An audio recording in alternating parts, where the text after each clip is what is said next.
Stirling Moss, the really vital difference between your job and mine, most other people's, is that if we make a mistake where we perhaps lose a contract or get into trouble with the critics, if you make a mistake, you probably lose your life. Now, are you conscious, do you think about death while you're driving in races? No, not when I'm driving, but I am frightened of death. It's something which I think every driver should, or possibly it helps him to be frightened of it, because if you're not frightened of an accident, then what is your limitation? It's something that when I'm driving round, of course, unless I overdo it and go too fast, then I certainly am frightened and very conscious of what I've done. You get a sort of tingling in the hands and a feeling as though you've just eaten a lot of porridge, which goes right down, you know, to your feet. And that's the sort of sensation I get. But I wouldn't ponder on the thought. It's fear, in other words, after the event, when you've done something that was dangerous, then you feel fear. Yes, if I've done something, in other words, that I haven't understood, I think fear is really a lack of understanding of what is happening. Like when you're a child, you're frightened of the dark because you don't understand what's there. And if you come into a corner and you're going what you consider is fast enough and suddenly something happens, then you get frightened. Or at least after you've tried to sort out the mess you're in, then you get frightened. Is it on the whole your natural temperament that you have to screw your courage up to take the risks, or do you have to restrain your enthusiasm when you're racing? No, I don't have to restrain and I don't have to screw my courage up. Well, no, that needs qualification. Actually, I do occasionally have to screw my courage up. If somebody's going very, very fast in practice and I want to go a bit quicker, then I do have to screw my courage up. And to give you an example, in Syracuse, there was one corner which I had never taken quite flat out, about 100 at this time, about 150 miles an hour, and I was always just easing off. Well, in a racing car, there is a big difference on your time, well, when I say big difference, tenth, between easing off and absolutely flat on the floor. But there's also psychologically a very big difference. In other words, you feel you're really dead safe lifting off, but if you keep your foot down, you're in trouble. And I came into this corner, and the only way I could bring myself to taking it flat out was by looking down at my instruments, not watching the road, you know, setting the car up, and then looking up when it was too late to lift off. And that is a time when I have to screw up my courage, and also going onto a bank track like Monza, where you've got to get the car up at about 80 degrees, you know, right up like this. This also frightens me because of the extra mechanical possibilities of mechanical failure. What about seeing crashes while you're driving, seeing other people killed? Does this disturb you? Yes, it does. It disturbs me because I feel that, well, always we know the driver, or practically always, except perhaps in a very big race like the Mille Miglia, where you may not know him. But in Grand Prix racing and most of the sports car races, you do know the drivers, and of course to see them have an accident, you may not know whether it's fatal or not, but to see an accident is something that is is upsetting. Equally, of course, you mustn't let it worry you, because if it does, you become much more of a danger to yourself. I mean, it does worry you, but you mustn't let it affect you, I should say. Are you in fact conscious all the time that I don't want to sound too dramatic, but that death is very close to you if you make a mistake? No, not when I'm driving. I am when I think about it, but I prefer not to. I mean, death is something which frightens me, and by thinking of it isn't going to make it less likely to happen, therefore I don't think about it. Have you ever really thought you were done? Yes, I have. When? At Monza, my steering sheared at 165 on this bank track, and my arms just shot round like this, and the thing was out of control, and I had virtually no brakes. And I remember going up, hitting the top of the wall, and closing my eyes, forcing back on the steering wheel with my feet. And then there was a whole hoo-ha. I don't know exactly what happened because I had my eyes closed. And the car came to a standstill, and I jumped out, and there was dust and everything. And I remember thinking, well, if this is hell, you know, it's not very hot. Or if it's heaven, why is it so dusty, you know? And I was absolutely convinced that I was a goner.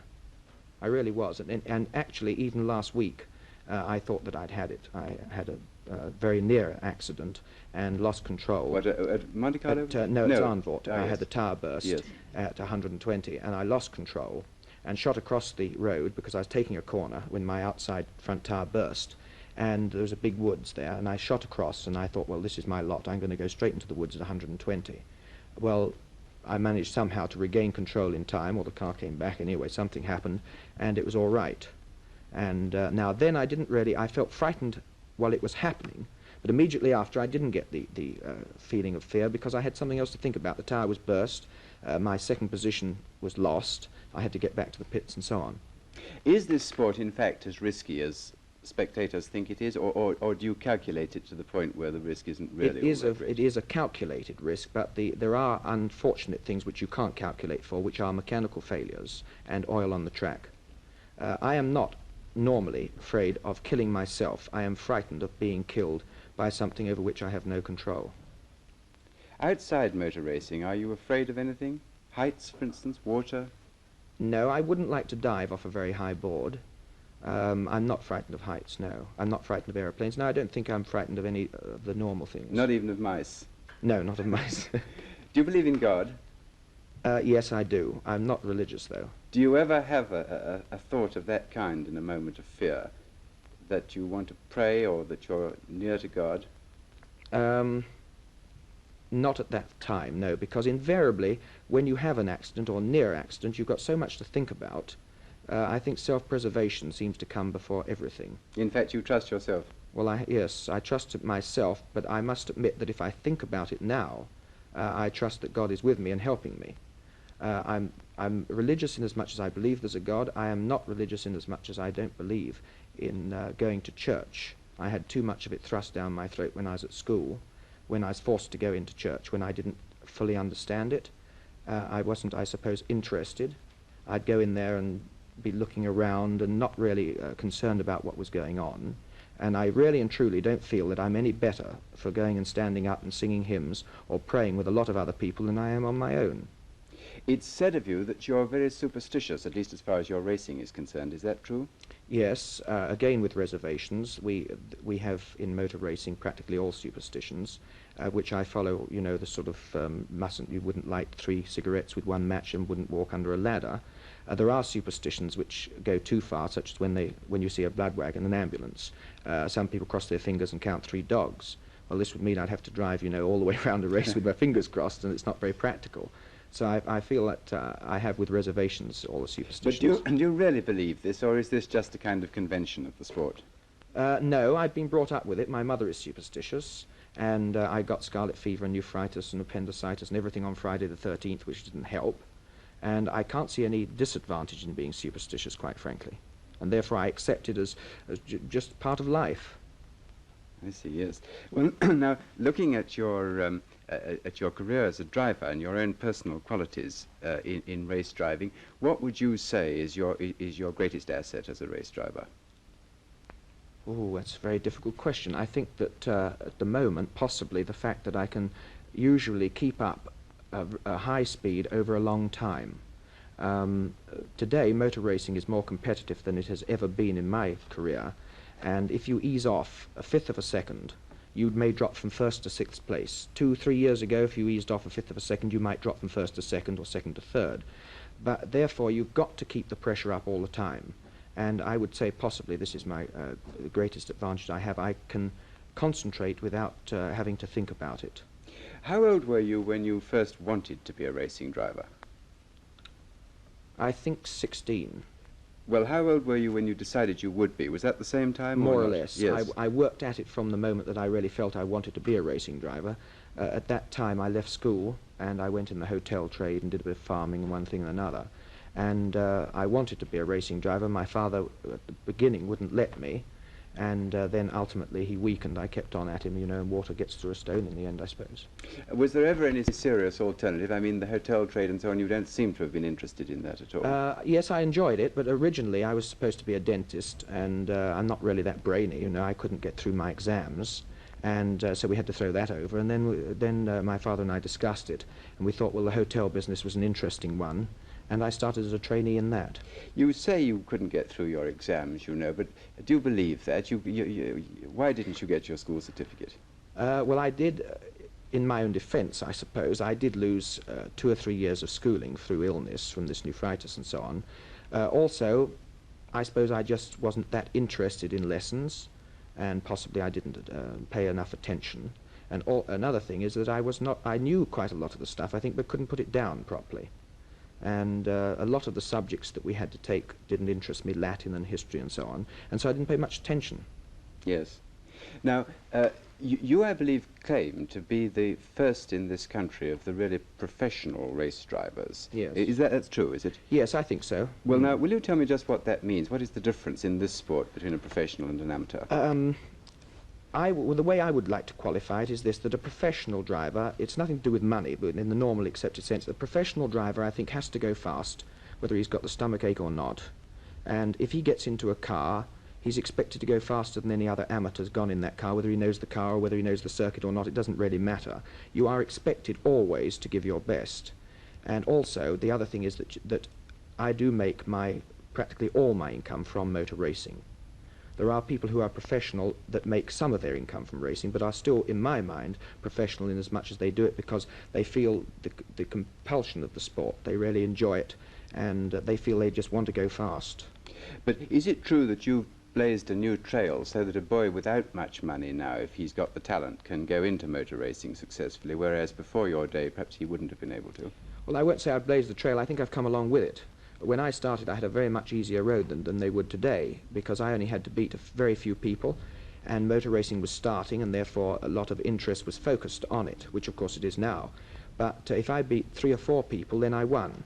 Now, somebody starting in the same position today would have to beat 30 or 40 to win, and these 30 or 40 are very much better than I was in those days.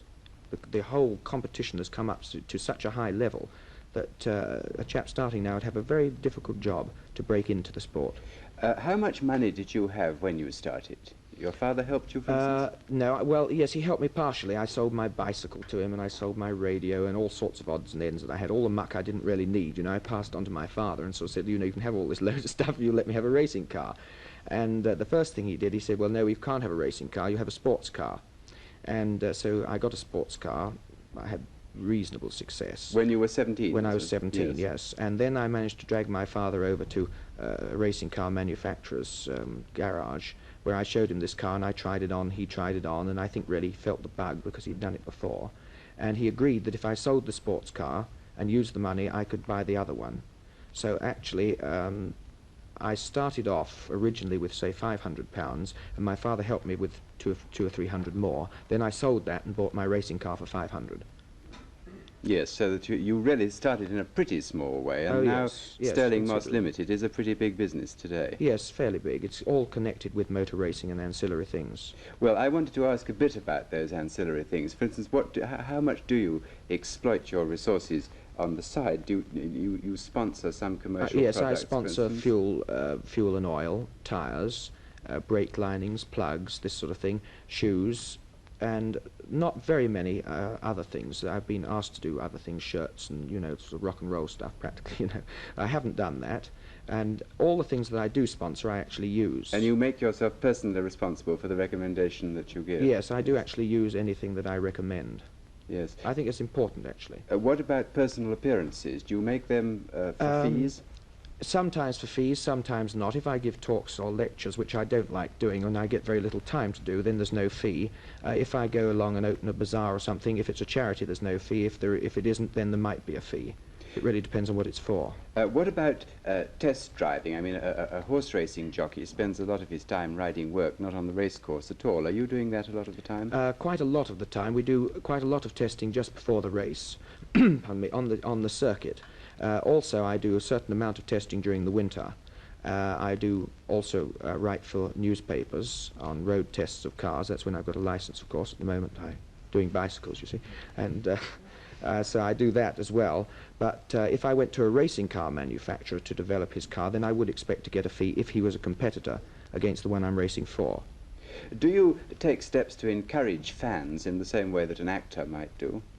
Yes, I answer any fan mail that I get. You don't have a fan club, for instance? Yes, there is a fan. Funnily enough, it's in Holland, and I had a fan club over there, and there isn't an organised one over here, but quite a lot of people do write to me fairly regularly. And do you run the Holland one yourself? No. There's some children over there that run it.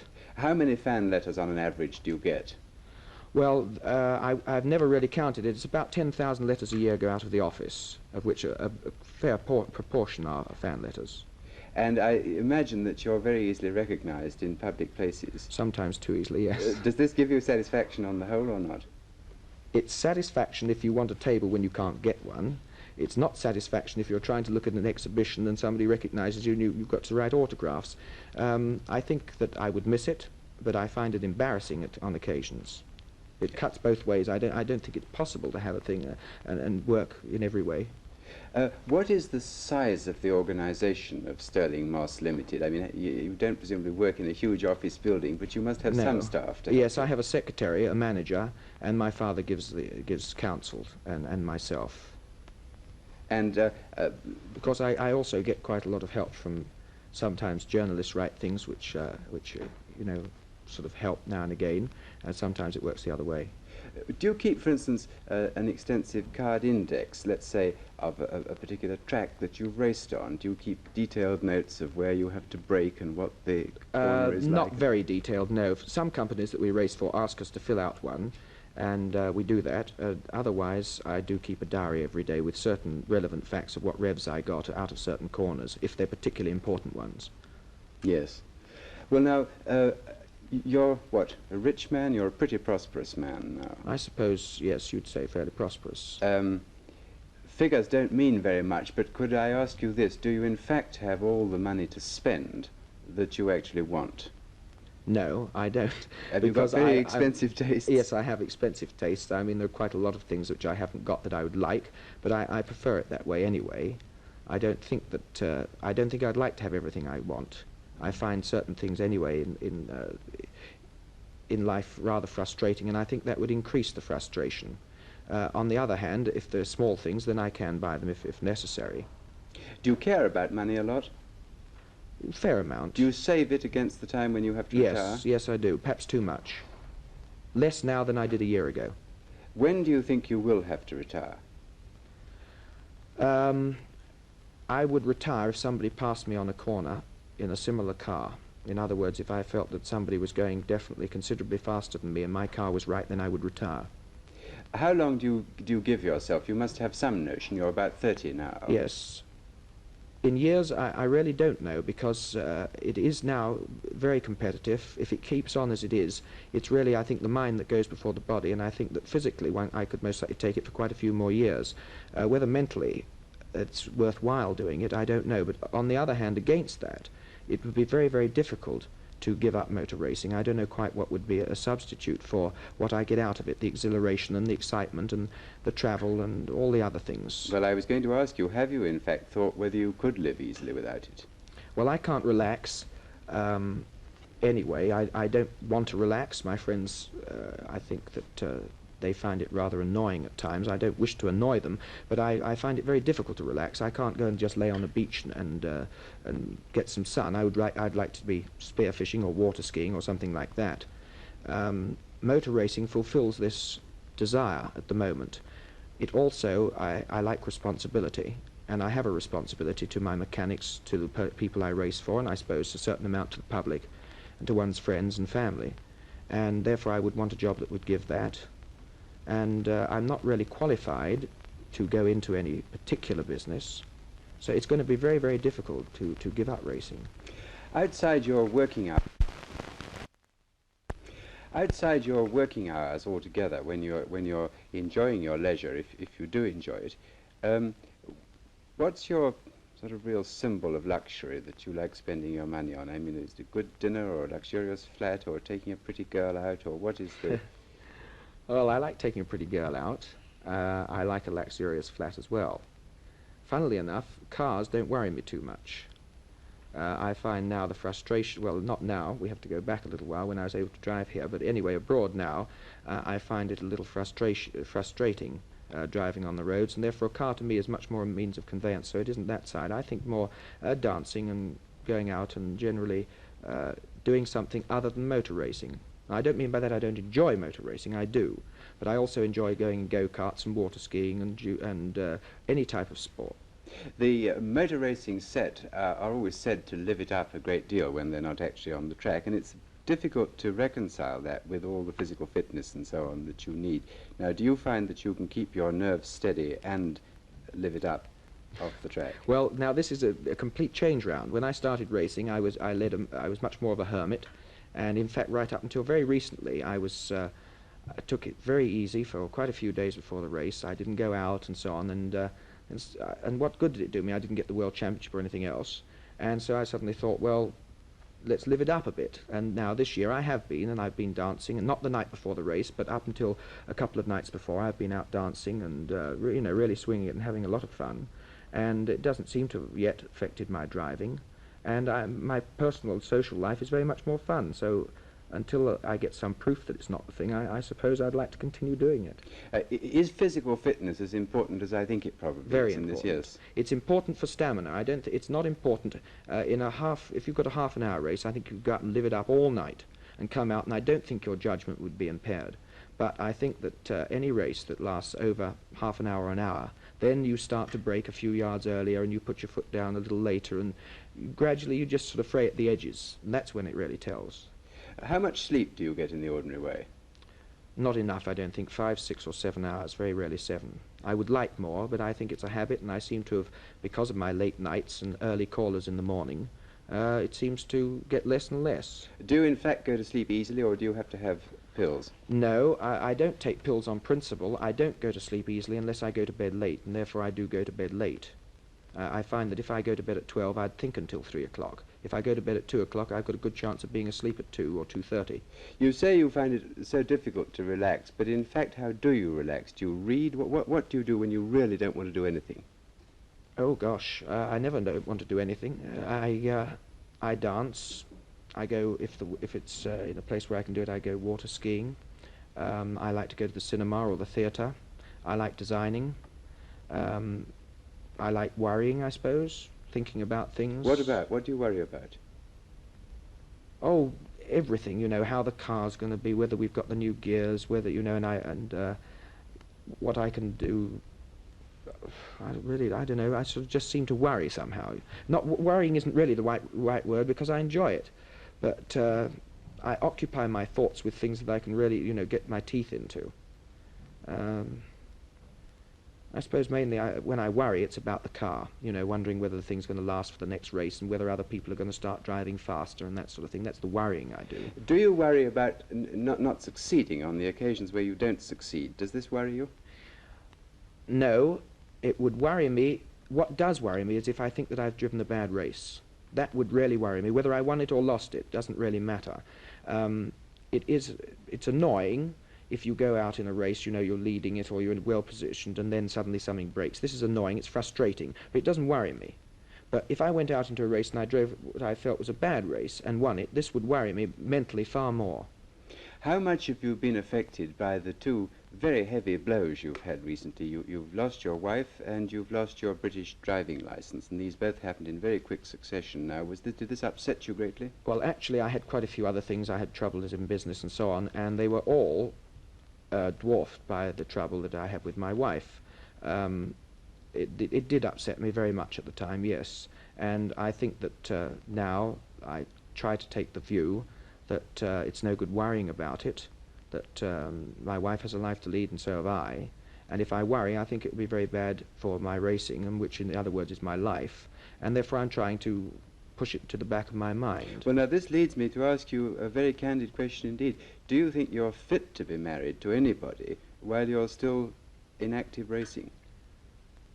Not really. I think it's very difficult for the wife, it's very difficult for the husband, because the last thing you want is a woman around who's worrying you. Now, my wife didn't. She was very good in that way, but I think it's difficult for a woman not to, and you are conscious, obviously, of the fact that she should be, and is, obviously worried. I would like children, and I feel that it's bad in racing to have children because it must slow you up a bit, I think anyway.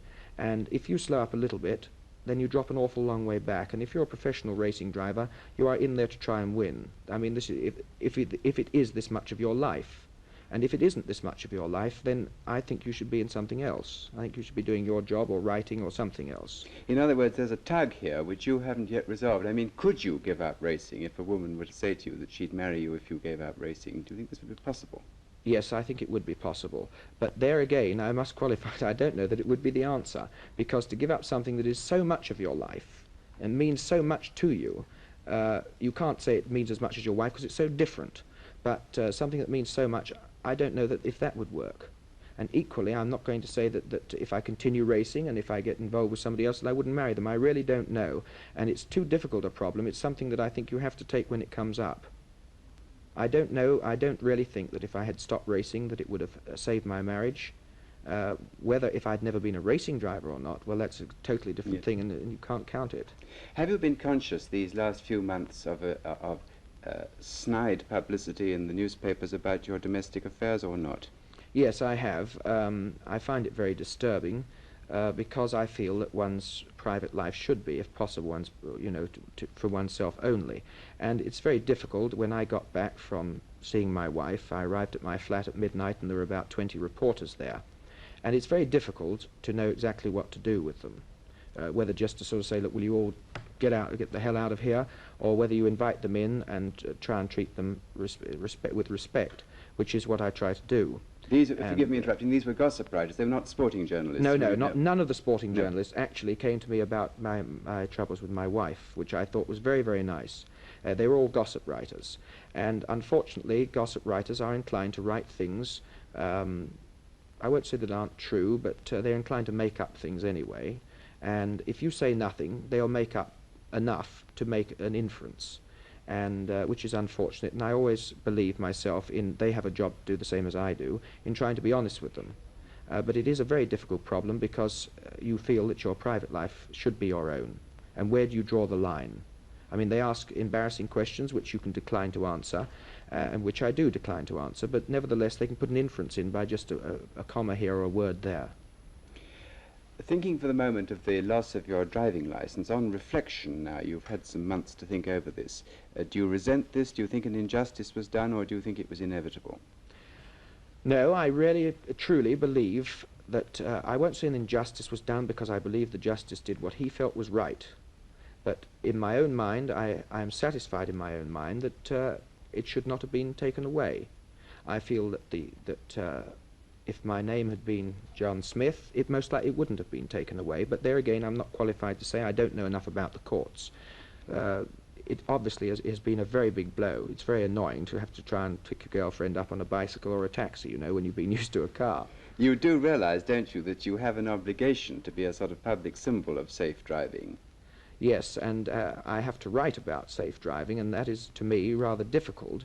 Since I haven't had a license, I've been driven by a lot of people.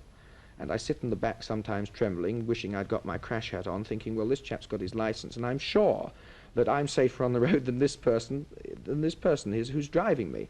I really mean that. What am I to do? I can't do anything about it.